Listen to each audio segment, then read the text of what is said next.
ขอยกมือ10 นิ้วกราบนบนอบน้อมยังพระติรัตนเกี่ยวเจ้าต่าง3 ประการอันมีพระพุทธพระธรรมพระสงฆ์อันเป็นสรณะที่เปิงที่เคารพนับถืออันสูงสุดในชีวิตขอกราบคารวะแตบไตไวสา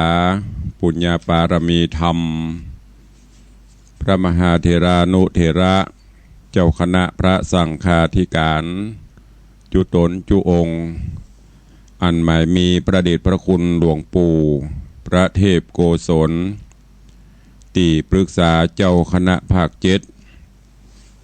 เจ้าอาวาสวัดศรีโสดาพระอารามหลวงตำบลสุเทพอำเภอเมืองจังหวัดเชียงใหม่ประเดชพระคุณหลวงป่อท่านเจ้าคุณพระเทพปริยัติเจ้าคณะจังหวัดเชียงใหม่เจ้าอาวาสวัดเจ็ดยอดพระอารามหลวงตำบลจ้างเผือกอำเภอเมืองจังหวัดเชียงใหม่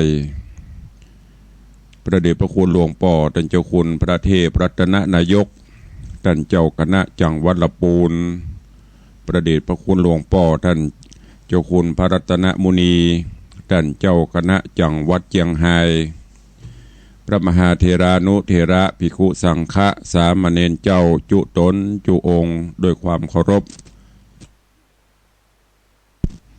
ขอเจริญสุขเจริญปอนปอออกไม่ออกศรัทธานาบุญสันนิบาตตันเข้าจุหนุ่มเท่าใจยิงขอน้อมต้อนรับทุกท่านเข้าสู่รายการมรดกธรรมกำเมืองต่างสถานีวิทยุกระจายเสียงพระพุทธศาสนาแห่งชาติและสังคมคลื่นเพื่อการศึกษาพระพุทธศาสนาและวัฒนธรรมส่งสัญญาณออกอากาศที่สถานีวิทยุวัดฝ่ายหินตำบลสุเทพอำเภอเมืองจังหวัดเชียงใหม่สถานีวิทยุ CM77 วิทยุอินเทอร์เน็ตล้านนาสถานีวิทยุวัดหนองกายตำบลสันปะยางอำเภอแม่แตงจังหวัดเชียงใหม่และสถานีวิทยุพระพุทธศาสนาจังหวัดเชียงรายตลอดจนวิทยุชุมชนเสียงตามสายหอกระจายข่าวตามวัดวาอารามต่างๆอาทิเช่นหอกระจายข่าวที่วัดลอยเคราะห์ตำบลจังการอำเภอเมืองจังหวัดเชียงใหม่ก็ดีพร้อมกันนี้เจริญปอนญาติโยมศรัทธาที่ติดตามรับฟังต่างเฟซบุ๊กเฟซไลฟ์ต่างเว็บไซต์ต่างๆอยู่ในเวลานี้บ่ว่าจะเป็นเฟซบุ๊กของตุเจ้าบ้านนอกติตะสิโปท่านเจ้าวัดศรีรัตนมงคลร้องยาวอำเภอสารปีเฟซบุ๊กของวัดไฟหินเฟซบุ๊กของ104ธรรมะใครเครียดเฟซบุ๊กของวัดวังสิงคำหลายๆเฟซบุ๊กที่ได้กดแชร์กดไลค์สู่ญาติธรรมในกลุ่มได้สดับรับฟังเสียงธรรมะในเวลาเจ้าวันนี้เช่นเดียวกันรายการนี้ดำเนินโดยอาตมภาพพระครูวิสิทธิ์ศรีลาภรณ์เจ้าคณะตำบลป่าแดดเจ้าอาวาสวัดวังสิงคำตำบลป่าแดดอำเภอเมืองเชียงใหม่จังหวัดเชียงใหม่เป็นผู้ดำเนินรายการก็นำเสียงธรรมะแบบปืนบ้านล้านนามาพบมาป้ากับทุกท่านเป็นประจำกูเจ้าตั้งแต่เวลา6 โมงถึง7 โมงเจ้ายกเว้นพี่น้องต่างเชียงรายที่ฟังสัญญาณจากวัดพระแก้วก็เป็นเทปรายการฟังกันในยามค่ำยามคืนขอขอบคุณอนุโมทนาบุญกับทุกท่านที่ได้ติดตามรับฟังรายการมาโดยตลอดและได้โทรศัพท์เข้ามาร่วมอูจากันในรายการตลอดมาขอบคุณทุกท่านปะกันวันนี้ก็เป็นวันที่เฮายังอยู่ในช่วงของวิกฤตโรคระบาดโรคโควิด-19 และก็ยังอยู่ในช่วงของ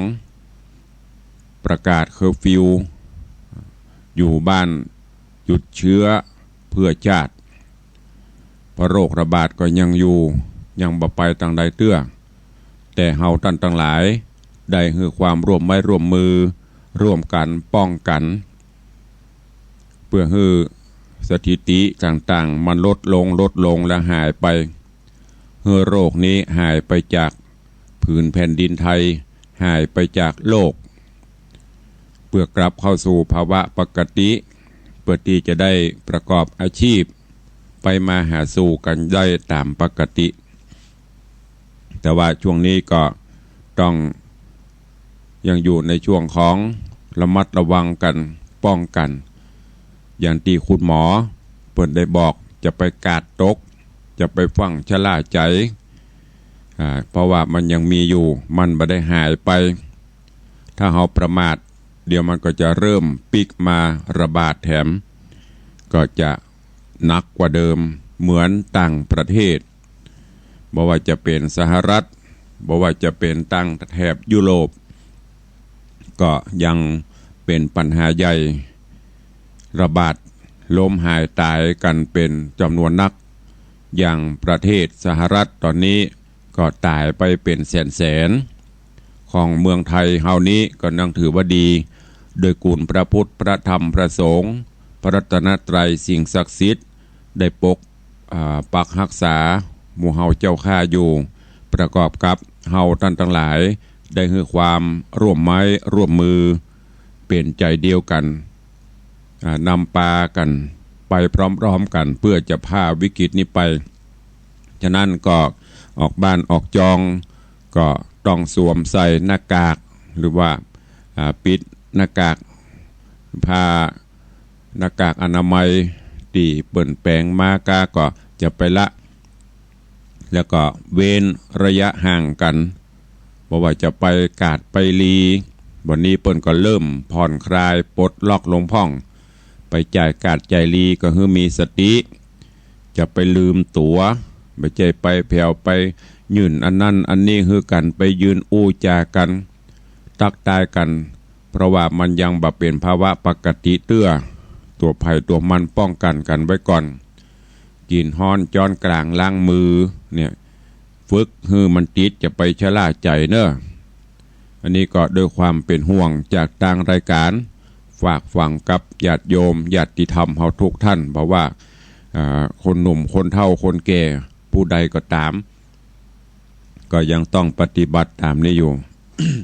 วันนี้ก็มาฟังกันต่อในเรื่องของสุวรรณพรหมาตีตวาได้เทศนาไปในผูกที่13ตอนที่1ผ่านโป้นไปเรื่องวันนี้ก็มาฟังกันต่อในตอนที่2ซึ่งตอนนี้ก็ยังอยู่ในช่วงของสารธรรมแก่นธรรมตีต่างลูกปอเศรษฐีได้นำเอาความรู้ไปชี้แนะชี้นำเอาไปขายตามที่ต่างๆแล้วก็มีผู้ที่สนใจได้ซื้อไว้ซึ่งความรู้นั้นมีอยู่ 4-5 ข้ออันนี้ก็เป็นแก่นของมันที่เปิ้นบอกว่ายามเมื่อจะออกไปอู้ไปไข่ไปอู้อันใด หรือว่าน้ำยามเมื่อจะอู้จะจาอันใดก็ต้องบอกว่าหูเหมือนอย่างเฮาปัจจุบันนี้เวลาเปิ้นใจเนี่ยบ่หูบ่หันบ่จ้างบ่หูบ่หันบ่จ้างน่ะพยายามต้องหูในที่นี้ก็คือศึกษาตันเหตุการณ์บ้านเมืองตันโลกตันสมัยจะไปเป็นคนกบในกะลาจะไปดักดานเฮาจะต้องมั่นค้นคว้าต้องหูเรื่องหูราวหูอย่างต่างๆด้วยการติดตามศึกษาไปอันที่สองเพิ่นบอกว่าการใคร่หันฮือมันดูการใคร่หูจะไปรับไปนอนบางพ่องบะโซนโลกบะโซนโลเข้าบ้านมาบะโซนยังเล่นเฮียพ่องหรือหัวโต๊ะมอนโคนพืดหรือหันเปิดยาการยางานบะสนใจใยดีแทนที่จะได้ฝึกเอาเป็นวิชาชีพบนห้องว่าพรแสวง พรแสวง พรสวรรค์ก็มากับพรแสวงแต่พรแสวงนี่จะได้เวยกว่าพรสวรรค์ยกตัวอย่างอย่างเมื่อก่อนเปิดไปเป็นช่างปูนเริ่มแรกมาก็เป็นกรรมกรหิ้วปูนพอช่างปูนเปิ้นสวะเปียงสวะสามเหลี่ยมประลองพอต้องมันฝึกเมินเข้าก็ทีบตัวเฮาจากกรรมกรขึ้นมาเป็นช่างปูนหรือช่างอะไรอย่างต่างๆกิจการใดๆก็ตามแม้กระทั่งไปเสิร์ฟอาหารอย่างละอ่อนลูกหลานเขาไม่ได้เป็นเด็กเสิร์ฟเป็นเด็กนั่นเด็กนี่ก็ต้องศึกษาดูไปเสิร์ฟอาหารพอเปิ้นร้านอาหารที่เปิ้นดังๆเปิ้นห้องครูพักลักจำพอเปิ้นใส่อันนั้นจะได้เปิ้นผสมจะได้ศึกษาพอไปไข่หูไข่หันต้องเฮือมันพอมันกอยอย่างที่ตะวาลูกสาว อมาตไปมีจูเปิ้นก็เล่าก็โซถึงหูป่อจะเตกะบะเตกาก็เลยพอลองพอบรับบนอนแต่งรับแต่บรับลักพอพกพอดูกวยสุดท้ายก็จับก็ยับได้ใครหูใครหันจะไปเมารับเมานอนใครหูใครหันคือมันพอมันกอยตำบ้านตำจองเฮาอย่างมูเนี่ยเหตุการณ์ต่างๆต้องมันศึกษามันหูรู้ไว้ใช่ว่าใส่บาแบกหามแบบเพิ่นถึงบอกอันต่อมาคือจงฮืออาบน้ำพิตานั่นก็คือการที่บางครั้งไผมาส่วนเสเฮฮามาจวนไปหั่นไปนี่ที่มันบดีบางามเฮาจะไปเอาอย่างที่มันผิดก็ต้องเอามาปฏิบัติเอาที่มันถูกมันต้องเอาที่มันบ่เดือดร้อนข้อต่อมาที่ว่ายามเมื่อพี่น้องเป็นดีมีห้างบ่ต้องไปหาสิ่งเหล่านี้เขาได้หูได้หันปัจจุบันนี้ก็เกิดขึ้นตลอดมือไข่ยาวสาวได้สาวเอาพี่น้องป้องปลายออกท้องออกต้องเดียวกันมาบ่ได้ดูแลเอาใจใส่กันปีโรยก็โรยไปน้องตุกก็ตุกไปน้องโรยก็โรยไปปีตุกก็ตุกไปบ่ได้แบ่งความสุขให้กันบ่เหมือนเมื่อก่อนนั้นปีสบายก็ช่วยเหลือน้องน้องสบายก็ช่วยเหลือพี่ความฮักความผูกพันในครอบครัวมีเดี๋ยวนี้พี่น้องร่ำรวยสมมติอ้ายร่ำรวยมีกิจการอย่างต่างๆวันดีคืนดีน้องตกอับตกโจรลองไปหาเถอะ100%จะเปิ่งได้สักสาวหรือ 10%นอกนั้นก็โอ้อ้ายก็เต็มทีน้องเหยนะอ้ายก็บ่มีทั้งที่มีแต่ถ้ามันบ่มีเหมือนกันเท่ากับว่าอันเนี้ยเปิ้นถึงศึกษาแล้วเปิ้นว่าถ้าพี่น้องเป็นดีมีห้างบ่ถ้าไปหามันถึงพอกันอันต่อมามิตรสหายเปื้อนฝูงหรือว่าคนอื่นตีเปิ้นมั่งมูลตุ่นเต้าเป็นดีมีห้างอันนั้นเข้าไปเถอะคนอื่นเนี่ยเพราะเปิ้งกรรมโบราณว่าเปิ้งปีเจ็บต้องเปิ้งน้องเจ็บใจการเปิ้งคนอื่นอันเนี้ยเหตุการณ์ยิ่งบ้านเมืองเขาปัจจุบันเนี่ยอันนี้จะขึ้นมาติ๊กๆหลักก็พอยังโรคระบาดเนี่ยคนอื่นโลช่วยกันปีเฮาน้องเฮาอย่าบอกค่อยพอกันลูกต้องไปพอคนที่เปิ้นล่ำเปิ้นรวย จิตใจอบอ้อมอารีเปิ้นจะโชว์กันมิตรแก้วสหายเป็นดีมั่งมูลตุนเต้าเพื่อไปหาไปสู่อันนี้5ข้อเนี่ยลูกพ่อเศรษฐีเอาไปขายและแต่ละท่านแต่ละคนที่ซื้อไว้เปิ้นก็เอามาใช้แล้วก็ได้ผลอย่างได้ตอนแต่ว่าที่เสนาผู้ใหญ่อมาตย์ผู้ใหญ่เอามาใช้พกพอลูกตัวเก่าเล่นจูมีจูผู้ผัวเตะกับบะเตะสุดท้ายก็จับก็ยับได้วันนี้ก็มาฟังกันต่อเรื่องราวของสุวรรณพรหมาจากเป็นจะได้เจิญญาติโยมทั้งหลายติดตามรับฟังในตอนที่2เป็นลำดับไปผูกที่13ตอนที่2ณโอกาสบัดนี้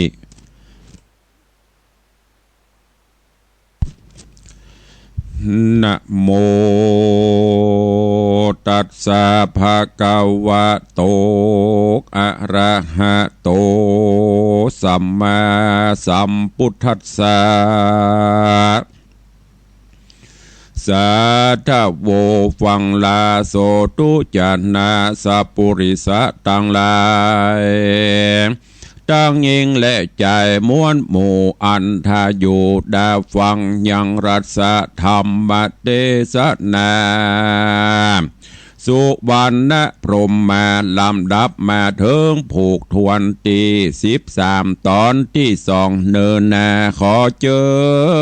ญศรัทธาตั้งหลายจุงทอมทาดาฟังต่อไปไปนานี้แหละนาตาตาโจเรกุรังปาราณสิยังตาตาในกาละนอนใส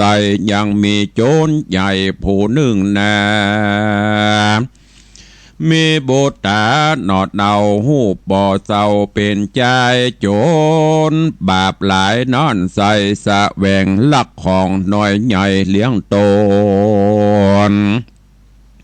10 ปีบนใจจ้าก็มีเปียที่กลามาแฝงพญาตแห่งหมัดใหม่แย่เมื่อไกลจักตายก็สอนลูกใจ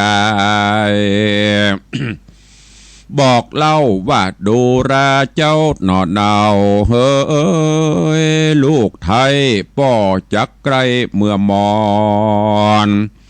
ป่อจักสอนกล่าวจีว่ากันป่อนี้ตายไปกันว่าลูกจักไปในเหนือไตลูกจูงใดชะเลวจูงไปคนเดียวแก้วกูอย่าเอาเจ้าหมู่โดยไปโจนใจไฟผู้เท่ากันบอกเล่าปันมา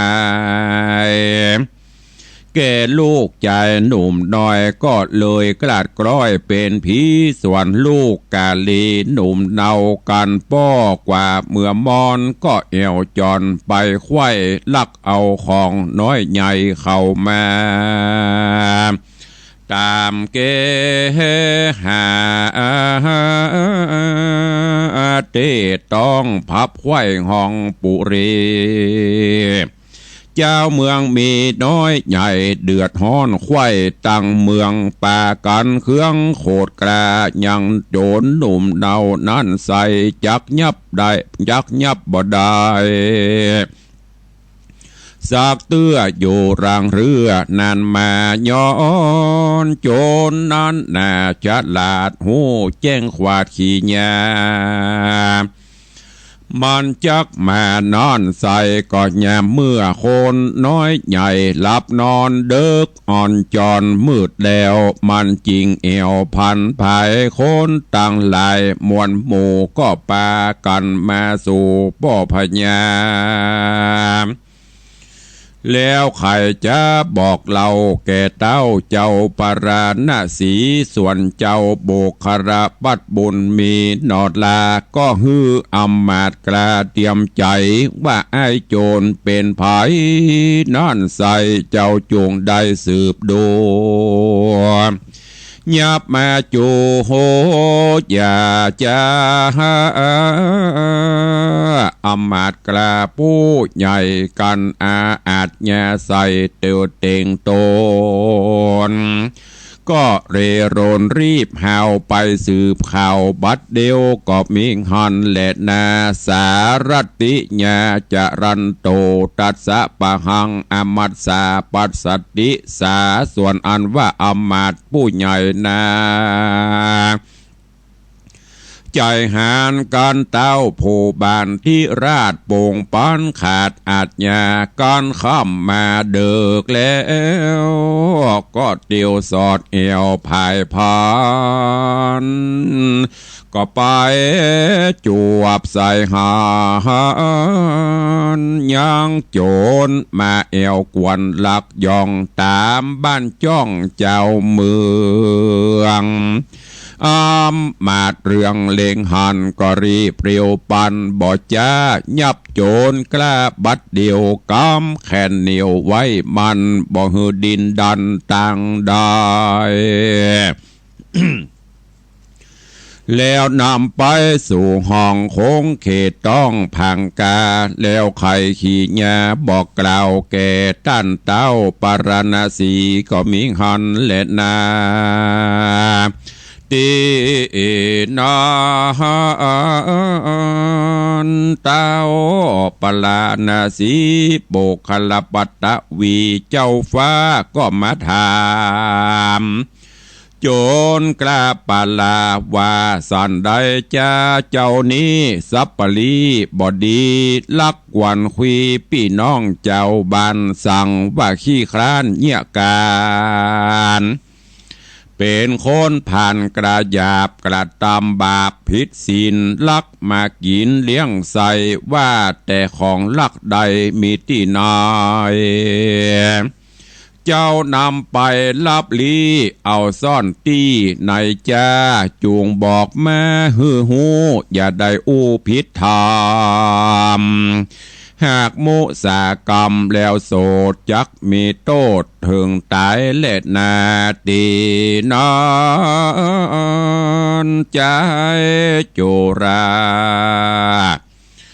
บาปใบก็ย่อมือไว้ไข่จ้าว่าข้าแด่มหาราชเจ้าต้นเป็นเก้าปุรี อันว่าเข้าของมีน้อยมากอันคาดลักลากนำมาฝังไว้นอกเบียงใจกูแก้วกูก็ยังมีอยู่นำแน่และนาตีนอนเต้าผ่าปาลายศอาจฟังถอยวาดปั่นไม้ยังโจรใจจะถอยจริงกล่าวถอยไข่กามฮืออำมาตนำไปจี้ยังเข้าของตี้ลักไปเขาเร็วไว้จักลากลงไปจากพังกาการว่ามาหอดแล้วตีประตูแก้ววันออกใจโจรก็บอกมือจี้ไปตัดที่ต้นไม้มีโฮมใหญ่ใบหน้าแล้วใครจะกล่าวถอยว่าของใหญ่น้อยนั่นใสหากฝังไว้หอมกันนายข้าหากฝังไว้ร่อมกันไข่ปันกล่าวแล้วเสนาแก้วตั้งหมู่ก็ปากันไปสู่ขุดโลงเป็นหลุมวงกว้างใหญ่ก็ปะใส่เงินคำมีดหนาดำลายหลากเข้าของมากถมนา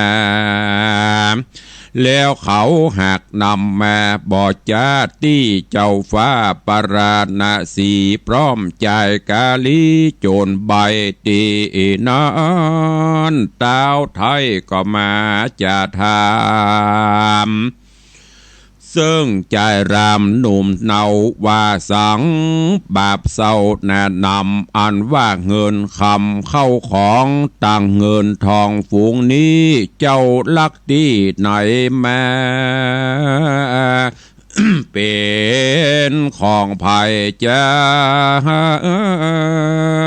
จุงกล่าวหือหูข่าวบัดเดียวใจโจรเร็วบอกเราว่าข้าแด่เจ้าเหนือหัวอันว่าตัวแห่งข้าได้หยาบจ้ากาลีเข้าของเมหลายหลากคานี้หากลักมาเป็นของเสนาอำมาตย์ปัจจาราชหิมเวียงหอเฮือนเรียงเป็นถอยข้ามอนขอขมาแต่นี้นา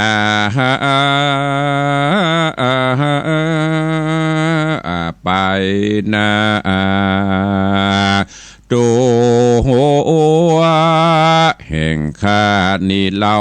บอกกระตำบาปเศร้าหน่อมูหัวดำ บอกกระทำกรรมหยาบอันเป็นบาปฮึกแน่จะกระทำแน่ส่วนให้บ่มักไฟต่างโจรและนาโสระจากอันว่าพญายศอาจฟังถ้อยวาดขี่ญาแห่งใจปาลากระหยาบก็สลาบถึงใจข้านิ่งในขวาดหูว่าใจนี้อู้ไข่การด้วยใจบานตามลงบอกโกดโกงงอคออู้ซื่อแต่หน่อใจนี้บ่มีที่สังกากวนเราราไฟหอยได้โปรดปล่อยมันไปบ่อะไรใส่โตดกวนภายโพดเอาไว้เตี้ยงจักใดเป็นดีเป็นกุลมีเมื่อนา แล้วตนเจ้าฟ้าราจาก็ไขขี่ญาโอกาสบอกอำมาตย์ผู้ใหญ่ทวนนาไข้เสนาดังโยธาหนุ่มเทาว่าอันใจนี่แล้วถอยไรเฮาซักไซไปมาว่าหูว่าใจนี่นาบ่โหดมันมีโทษเทิงตายแต่เมื่อจะไม่กล่าวถอยกำอ่อนอ้อยวอนใหญ่จากำใดปากม่วนยินระร่วนบอนหัวปูนอินโดแต่ตักเถิงโตดมีนักนำแน่กวนเราราเว้นขาดแล้วยังตั้งเป็นอำมาเตรียมใจเข้าของใดมวลหมู่จูงปันคืนสู่ภัยมันแล้วเต้าหอจันเจ้าฟ้า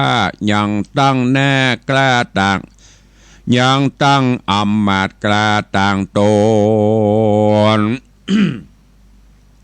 อันยับโจรนี้ใส่ฮือเป็นใหญ่เตรียมใจเงินคำใส่ลายแหล่ตกยื่นแผ่ยอปันเป็นรางวัลบ่จะส่วนว่าอำมาตย์กล้าผู้ใหญ่ขันนิ่งไขว้ไปมาถึงกำหูนั้นนะแต่ไทยอันซื้อไว้ไข่ปานว่าการไข่หันฮึบมันดู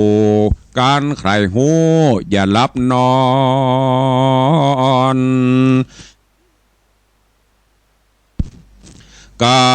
ามจะสอ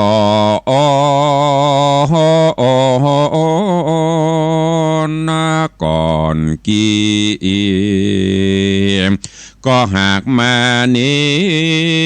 ได้แก่กูดีลีเนอ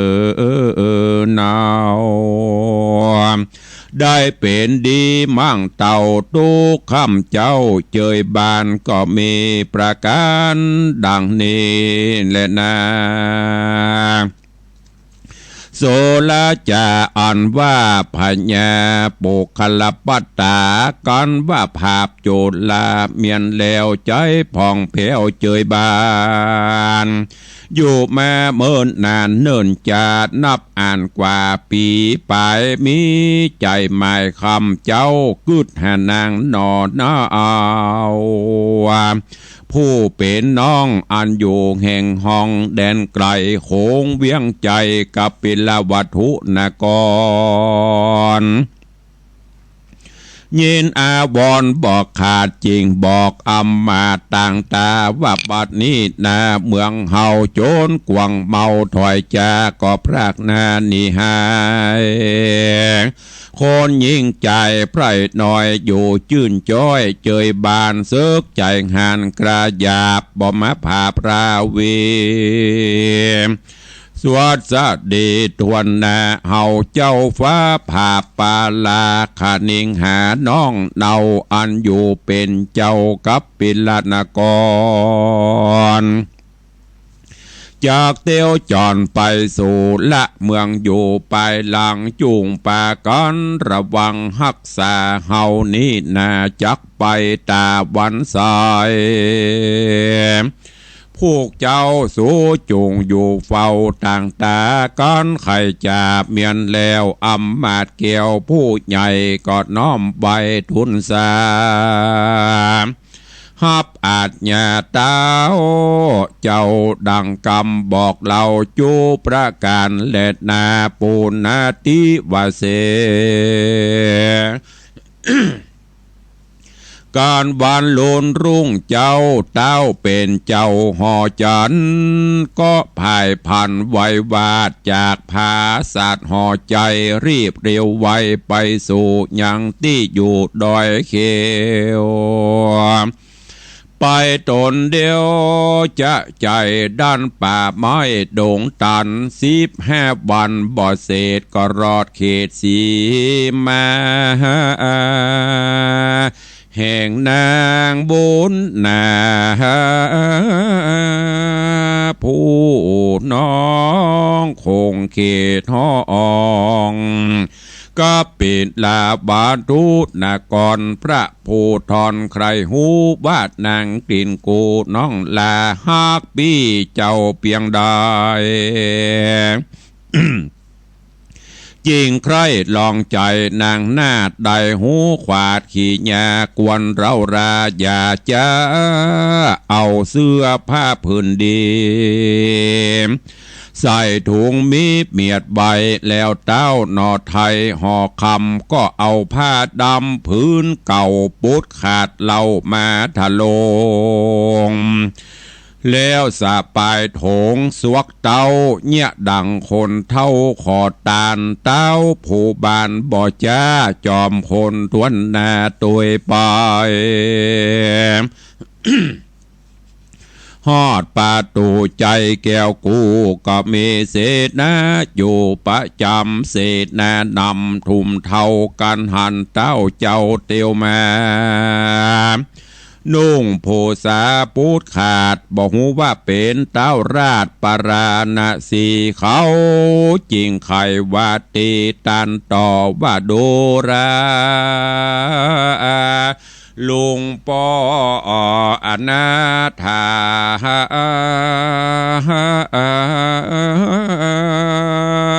อย่าได้มาสอใส่ตีนาไอเวียงอันใหญ่ปุรีตีอื่นมีหลายแหล่ในเวียงใจแต่ห้ามขาดตนเต้าราชขาขานตนเต้าราชคำก็ไขกำก่าวจีว่าตัวลุงนี้มาไกลบ่ใจไผ่แต่เล่าลุงเป็นปี้เก้าเตวีสาปากิบุญมีนอนอยแห่งเต้ายอดซอยเมืองสูบ่อยาจาเล็ดนาตีนั้นจุมเศษนามวลหมู่อันเฝ้าอยู่ประตู ได้ยินเต้าบุญจูบอกกล่าวว่าเป็นปี้แห่งเจ้าเตวีเขาสั่งกามีบ่น้อยก็จริงไปบอกนางยอดซอยบุญนะว่ามีคนมาหาหนอดเนาถามดูเล่าปันมาว่าเขาว่าเป็นพี่ใจกินกูบัดนี้อยู่ประตูนางบุญจูหนอดหน่อยได้ยินถอยขี่ยาพิจารณาทวนทีกันเป็นปี้แต่เราก็หากเป็นเต้าเจ้าปราณาเสเตียงบอบมีภัยอื่นมาระรื่นจากใครนางกึดใจเมียนแล้วก็หือพวกแก้วโยธาปล่อยฮือเข้ามาอย่าจะฮือเห่าหันนาสักกรรมแดเตอ ตีนั่นนะเสนา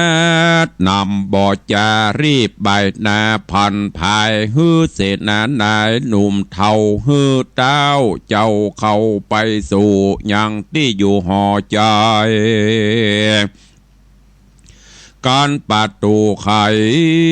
บ่อจ้าตนเจ้าฟ้าปลาณสีกันเข้าปุรีเตียวสอดกันดาจากรอดหอคามแสงไข่กำเป่าห้องว่าดูรานางสัปปะกิน้องแห่งคาปี้วายนามาหากาเนธาน้องเนาขอกินข้าวงายตอนย้อนปีอาวรหาน้องอันอยู่แห่งห้องแดนไกลหากบ่ไหวเนิ่นจาปี้จักความแน่เป็นพีหลายวันนี้มีเจนลำปี้อยากน้ำกันเขาขอน้องเนาเร็วปานเอาเข้ามาปั่นอย่าจ้าพื้นแผ่นผ้าครัวใบมันหักขะเก่าไปปูดขาดส่วนนางหน่อยนะส่วนนางนาดสัปปะกิได้ยินกำอุตริเป่าห้องจิงไข่ปองเบงจรก็หันผู้ทอนทวนทีอันเป็นปี้ของตนได้ถ้าตนกันอยากตุกลำบากอนาถาสันได้จ้าปี้เจ้าอยู่เป็นเก้าปราณสีเป็นคนเครื่องขี่ยากไรกันคนน้อยใหญ่เจ้ามือโยธาเรื่องม้วนหมู่ได้ขวาดหูปันหมายว่ามีปี้ใจต่ำจ้าเขาก็จักเล่าแน่นินตาว่ากูนี่นาเจื้อถอยสั่งตามก้อยเหลือใจกวนจะใครกล่าวอูอย่าฮื้อมันอยู่ไล่นี้นางเตวีน้อยนาจริงโอกาสขี่แง่ฮื้อเสนาผู้ใหญ่เอาเข้าใส่ใบตองอาหารของกินเก่า อ่านบูดเน่าหลายวันไปปั่นมันอย่าจ้าเสนากราเลวาย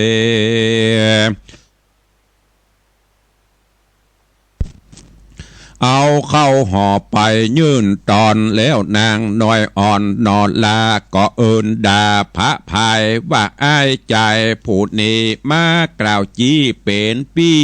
บอกวันตีจักจาบอกเกยหันหน้าตาสักหยาดป้อยโอกาสจะไขมันเป็นไผ่บ่หูอย่ามาอู้จะลายจุ่งพันภายอย่าจะรีบใบหน้าเรียวปันเข้าก็ปันอิ่มต้องอย่าได้ห้องลายตีแม่นบ่นีอยู่ใกล้เตียงจากใดมรณานางไขขี่ยาเป่าห้องเสียงดังก้องหอจันแล้วภายพันคืนสู่ยังที่อยู่แห่งตนก็มีหันเล่นนานิติตังขี่ยาสั่งวันนาวิเศษจะห้องเหตุธรรมเทศนาสุวรรณพรหมมาผูกทวนที่13ล่ำดับตามแต่เก้าปางเหมือนนางนอนนาเอาสาปะกิไข่จติปี้ตนว่าเป็นคนโจรต่ำจากูเป็นเจ้าฟ้าอายประจาข ไข่ขี้ญาด่าหยอเป็นกำป้อเต่งใจผูกนี้ไข่ไปแจงก้อยฟังแท่งหน่อปลายลุนก็มีหันและนานิติตาก็บังโกมสมเรศสเดชพระธรรมเทศนาสุวรรณพรหมมาผูกทวนตี13จบปริปุณนังไปเป็นตีเรียบร้อย เรื่องราวสาระคติธรรมข้อคิดโอ้มีนักหนาปาป่านเนอะแต่ละผูกแต่ละตอนฟังแล้วเก็บแกะกรไกเอาไปประพฤติปฏิบัติเดียววันพูกก็จะได้สรุปตอนนี้ให้ฟังซึ่งมีคตินักเวลามันเหลือน้อยเดียวเอายกยอดไปสรุปวันพูกเพื่อที่จะได้ปฏิปต่อเนื้อหาสาระเรื่องนี้มีคติที่จะได้จดได้จำเนี่ยพี่น้องป้องปายอย่างที่เปิ้นบอกตอนนี้กำลังจะทดลองดูว่าเปิ้นบากกันพี่น้องมีจะไปหาเนี่ยจากเป็นป้อพญาใครลองใจน้องลองถอดเครื่องทรงทะลงอย่างต่างๆออกแล้วมาหนุ่งผ้าปุดผ้าขาดเข้าไปโลพอมันจะเงี้ยจะได้แล้วก็ดังที่ได้เตดไปเดี๋ยววันพูกไว้สรุปฝังเนาะธรรมเทศนาเรื่องนี้มีมดกันอยู่18ผูกค้างแหม5ผูกเนอะจะอวสานและแต่ละผูกแต่ละตอนก็มีสาระเก็บไปคิดพิจารณาตอนนี้ก็เหลือเวลาแถมน้อยจะหมดเวลาแล้วก็ขอบคุณเนอะกับทุกท่านที่ได้ติดตามรับฟังขอบคุณกับ เจ้าของ Facebook ทุก Facebook เนอะโดยเฉพาะ Facebook ของท่านเจ้าติตะตุเจ้าบ้านนอกติตะสิโปที่วัดศรีรัตนมงคลล่องยาวบางท่านไปวัดนี้อยู่ไหนก็ลวดประชาสัมพันธ์แต่ที่เปิ่นไล่สดตัวเองวัดนี้อยู่ที่แถวถนนสายวงแหวนรอบ3เนี่ยก็อยู่คนหลายปีกับวัดวังสิงคำเลยเถอะเปิ่นกำลังแปลงเจดีย์แปลงพระธาตุเกศแก้วเจดีย์ใครจะร่วมบุญกุศลก็เชิญเนอะไปแวะไปเวียนเป็นวัดตั้งใหม่อยู่เปิ่นกำลังได้รับการยกเป็นวัดมาเมื่อปีที่แล้วนี่กะตุเจ้าก็หนุ่มน้อยอยู่ขอบคุณที่ได้ลิงก์ได้ถ่ายทอดเสียงให้พี่น้องในกลุ่มได้ฟังกันเนอะวันนี้ใครจะอู้จะเอ่ยจะจ๋าพรำพรรณนาอู้จ่ายามเจ้ากับตุลุงในวังเข้ามาเนอะเหลือเวลาแถมประมาณ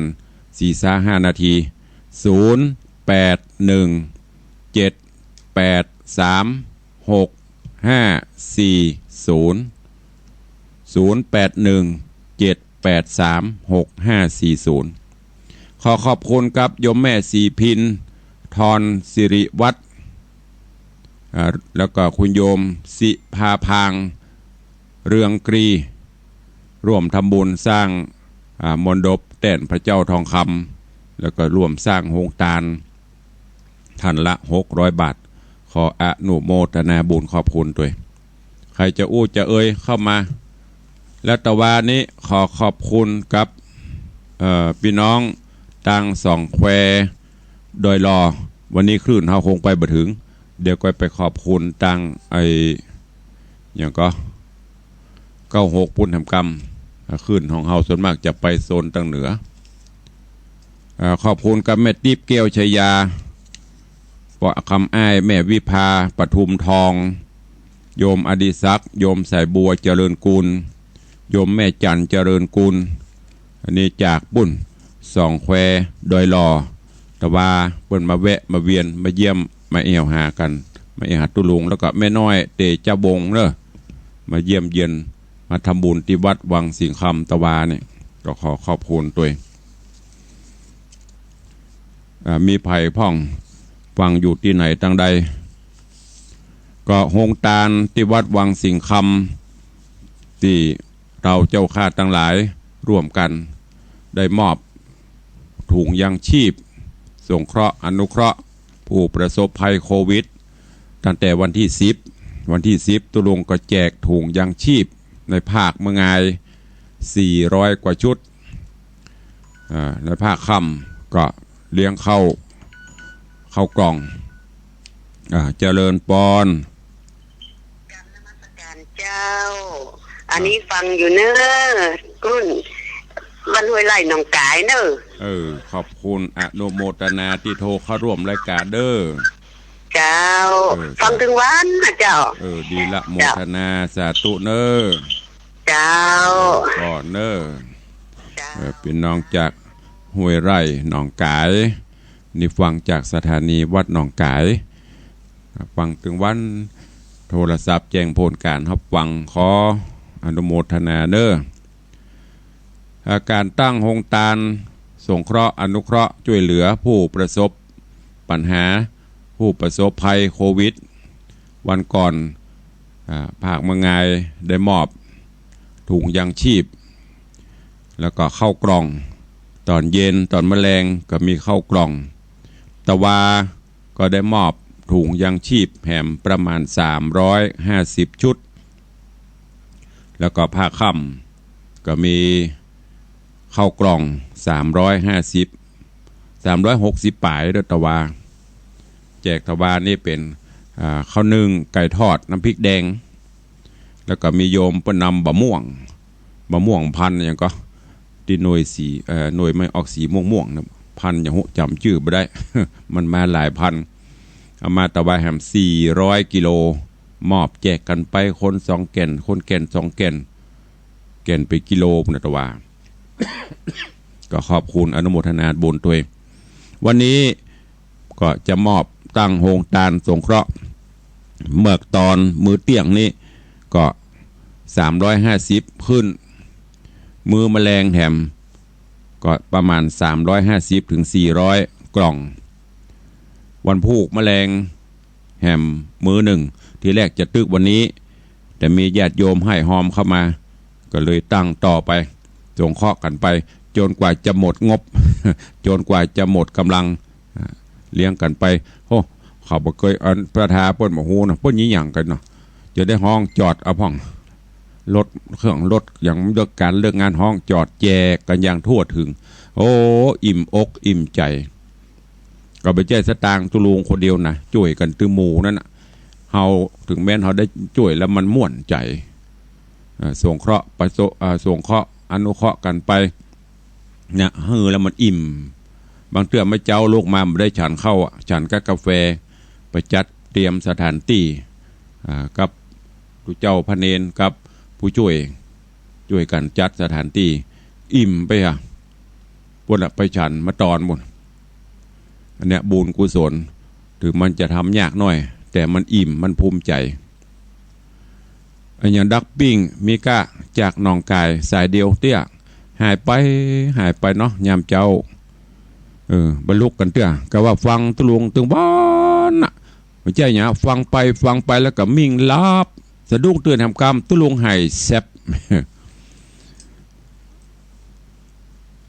มีอยู่ก็ใครจะอู้ก็เข้ามาอย่างติ้งต้องติ้งตั้งสถานีตั้งลายเพิ่นเข้ามาเจริญปอนจากนี้มาประกาศเจ้าตุลุงจากตั้งใดจากนี้คือเจ้าฟังอยู่นะเจ้าจะกำลังจัดดวงเจ้าชัดเจนดีเนาะเจ้าชัดเจนเจ้าฟังจาก104เจ้าสาธุเนอนกเขาขันเศร้าจากแม่คือดอยสะเก็ดฟังจาก104 เอาวันเนาะน้องกายรายงานผลมา1 คน104รายงานผลมา1 คนใครฟังจาก CM77 พ่องวิทยุ CM77 วิทยุอินเทอร์เน็ตล้านนาจากคลื่นความถี่ 99.75 97.5 CM77 ใครฟังพ่องสัญญาณเป็นไดเปิลลิงอยู่ก่อถ้าแจ้งเข้ามาอีดูเจ้าจะได้หูตัวเองเตือบสถานีไหนเปิลลิงบลิงแล้วเตี้ยเขาสถานีไปถึงวันเป็นว่าเปิลบลิงสกรรมอย่าใครฟังจาก CM77 ลองหมุนไป 97.5 เปิลลิงก่อ ถ้าฟัง 97.5 ได้ก็ลิงก์บอกตัวเอง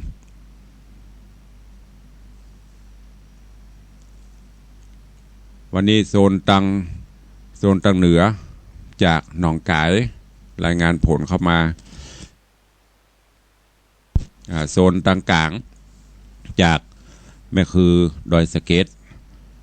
รายงานผลเข้ามา2 สายยังบ่ครบรัตนะเกี่ยวเจ้าตั้ง3 ประการเด้อตั้งแต่เดียวหลังๆไปตั้งหน้านี้ก็คงจะงดหน้าใหม่มันจะไม่ได้เสียเวลาถ้าเตะไปอันอู้นักก็จะบะตุลุงจม ต่อไปจะไม่จมใครไม่โทรก็แล้วไปหรืออาจจะงดหน้าใหม่ไม่ต้องคุยกัน จบเวลาก็เลิกลากันไปเจริญปอนครับนมัสการเจ้าท่านพระครูจากที่ไหนสลวงฟังอยู่นะเจ้าจากที่ไหนสลวงแม่ริมสลวงเนาะ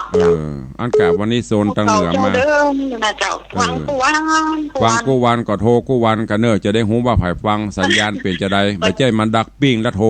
กันนี้ถ้ามันดักก็บ่ต้องรายงานเนอเพิ่นจะได้หูว่าใครโทรเข้ามาสัญญาณเป็นจะได้พ่อง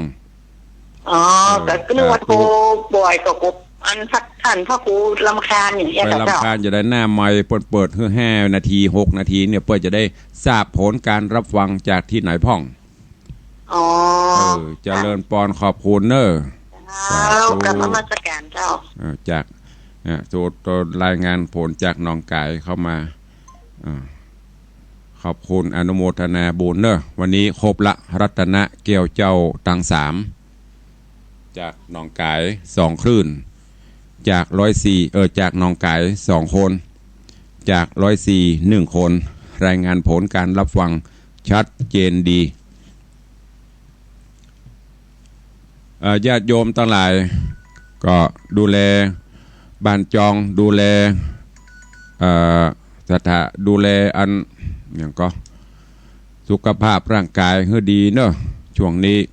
อย่างที่ได้บอกไปด้วยความเป็นห่วงเป็นใยประกอบกับช่วงนี้เฮาเมากะกลัวโควิด แต่ว่านี้พอข่าวไอ้ฝุ่นละอองพุ่งขึ้นมาแหมแล้วก็มาค่ำยามแรงลมกระหน่ำแหมโอ้อันตรายรอบด้านเนอะเดี๋ยวนี้นะรู้สึกว่าอันอย่างก็ภัยธรรมชาติภัยอย่างต่างๆเหล่านี้ก็จะเข้ามาเจริญปอนนี่มาสุภาพเจ้าฟังอยู่ในเจ้าภัยก็ในสุภาพสันกำแพงเจ้าอนุโมทนาเนอเจ้าลมใหญ่ลมหลวงราคาผิวนั่นน่ะก็น่ากะโทรเข้ามามาแจ้งกะอันนั้นเป็นนั่นนี่อีกะเพิ่นจะได้หูกำลังเฮาบอกให้กะตุ้ลุงเพิ่นบ่โทรตุ้ลุงก็โจมกันนี้จะไม่โจมละจะไม่พูดละไม่มีใครโทรกันแล้วไปเจ้าฟังตึงวันถ้ามันดักบ่ได้ฟังตึงวันเนาะแต่ถ้ามันดักก็โทรเดือดเนาะถ้ามันบ่ดักนี่ฟังสบายเนาะขอบคุณเจริญปอนอันฟังตึงวันนะถ้ามันได้ฟังได้ถ้ามันมีฮือบ่อื่นฟังตึงวันถ้ามันดักแล้วเดือดร้อนนั่นน่ะป้อโธจะเที่ยวหาเทปออกก็ยังนี่โทรมาเดือดลงมาดักปิ้งอู้กันแต่พ่องเล่นพ่องเนอะญาติโยมศรัทธาเซลกันไปยุศรัทธาไปอย่างเงี้ยมันจะยุอารมณ์ขึ้นยามเจ้าน่ะยุได้ไข้หัว อู้กันนัวไข้หัวกันม่วนยามเจ้าช่วงนี้อย่างที่แม่พูดว่าตะเกียขับมาก็ระมัดระวังเนอะมันบันแน่ถ้าวันใดมันนิ่มผิวอากาศร้อนนะมันจะมีเป็นป่นเป็นลมอย่างวันก่อนตั้งแม่ริมสดไปตั้งสันทรายตั้งสันกับแป้งตั้งสันละปีแวดไปแวดมานี่นะก็ขอฮือกูนแก้วเจ้าปกห่มเนอะเอาแล้วนอกเวลาหมดอู้ไปนาฬิกาตุลุงมันบัดตรงกันสักเรือนก็ขอความสุขสวัสดีจงมีกับทุกท่านเนอจัตตาโลธรรมาวัฏันติอายุวันโนสุขังปะลัง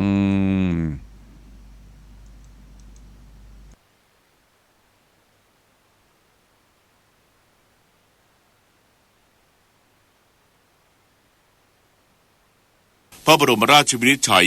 งดการประกอบพระราชพิธีพืชมงคลจรดพระนางคันแรกนาขวัญในปีนี้และขอพระราชทานป พระบรมราชานุญาตนำพันธุ์ข้าวทรงปลูกพระราชทาน